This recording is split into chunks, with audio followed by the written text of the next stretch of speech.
So guys, The Conjuring 2, let's not BS right here. Let's just get down to the meat and potatoes of this. Let's just talk about what I really enjoyed about this movie. For so many years, I had questioned myself if I had really thought Vera Farmiga was very good looking.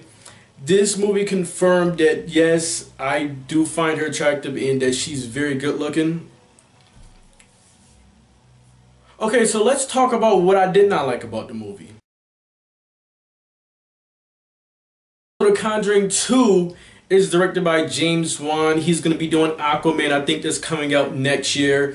He did Conjuring Part 1. I do have a review for that, so check that out. So The Conjuring 2 starts off with Ed and Lorraine Warren, played by Vera Farmiga and Patrick Wilson. They have decided to take a break from paranormal investigations. So somewhere in England, you have a family of 5 consisting of 2 younger boys, two young sisters, and a single mother, and they begin to get terrorized by this spirit that lives in their house. Guys, movies like this are all the same. For example, there is a Ouija board in this movie. We've seen Ouija boards so many times at this point that it's actually absolutely ridiculous. The 2 girls take out a Ouija board that one of them made and begin to play with it. So the girls begin to ask questions like, is there a spirit in the house? If there's something else living out there, give us a sign, things like that. The movie never touches on were there paranormal activity, things going on in the house before the movie, only as the movie begins to take place.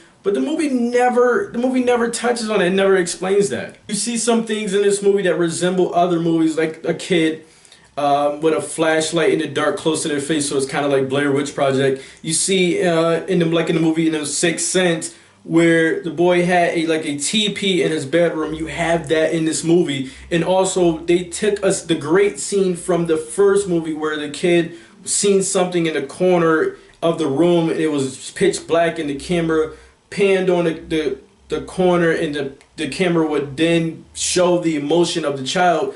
They rehashed that and repackaged it in a lower quality way in this movie, so you do have that. But the spirit has no problem showing itself to others and showing itself to the mother. You know, in other movies it would actually take some time for the parent to actually see this, but not in this movie. It doesn't do that.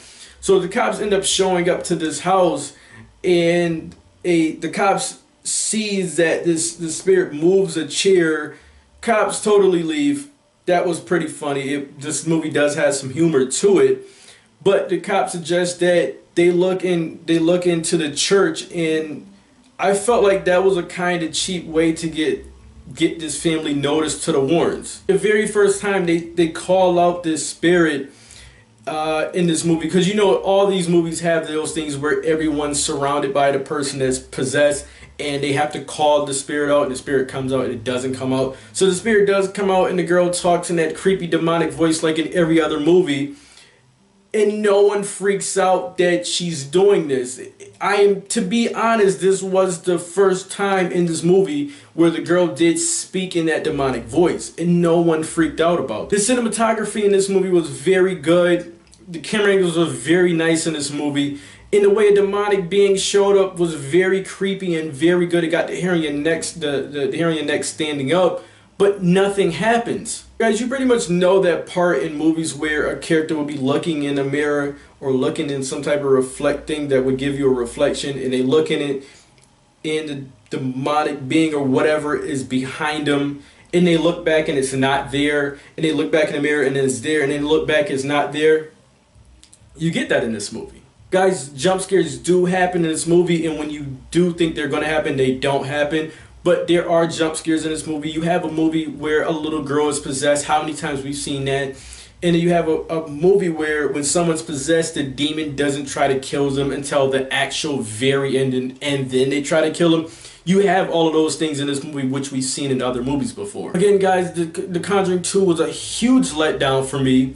This movie's just not a horror movie. It has some humor in it, and it has a lot of dramatic moments in this movie. This movie cares way too much about the Warrens' love relationship for each other for my taste. So guys, The Conjuring was a letdown for me. It was the same thing, just better angles when a demon showed up.